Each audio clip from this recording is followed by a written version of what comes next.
এটা মোহামেডানের শিরোপার শোকেস, যাতে স্পষ্টই দৃশ্যমান অর্জনের দিক থেকে ক্লাবটি কতটা সমৃদ্ধ। একই সঙ্গে এই সংগ্রহশালাটা হাহাকারেরও জন্ম দেয়। এই হাহাকার তৃষ্ণার। শিরোপার শোকেসে নতুন কিছু সংযোজন না করতে পারার তৃষ্ণা।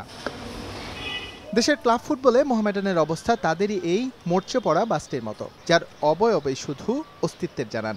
রাস্তায় যা চলাচলের উপযোগিতা হারিয়েছে বহু আগে, যেমনটা এই ক্লাব করছে মাঠের লড়াই। আর তাই তো নোফেল বিজেএমসিও চোখ রাঙানো সাহস করে ঐতিহ্যের পানে।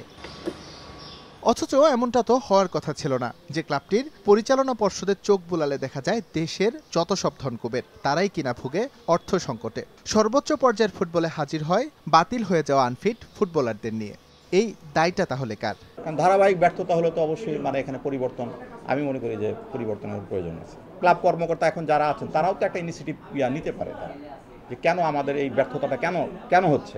আমরা সাবেকদেরকে ডাইকা নিয়ে এটা আমরা একটা ডিসকাশন করি, ডিসকাশন বোর্ড করুক, তারা বসুক। এটা অর্থ সংকট আমার মনে হয় না। লিমিটেড কোম্পানি করে এতজন মেম্বার নিয়ে তাইলে বেনিফিটটা কি হলো?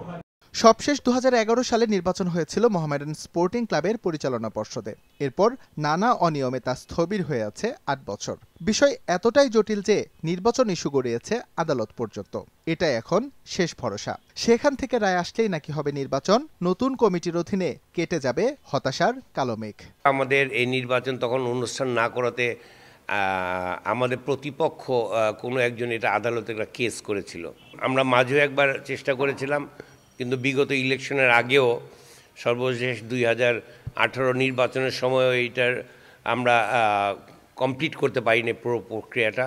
তো আমরা আশাবাদী যে এই মাসের মধ্যে আমরা আদালত থেকে একটা নির্দেশনা পাবো। আমরা নতুন অনেক যারা ভালো sponsors, donors, sports minded personalities তাদের সন্নিবেশিত করে একটা চমৎকার কমিটি করতে পারবো বলে আমরা আশাবাদী আর কি।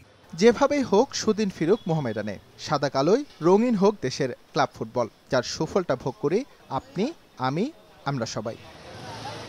এস এম ইকবাল, সময় সংবাদ, ঢাকা।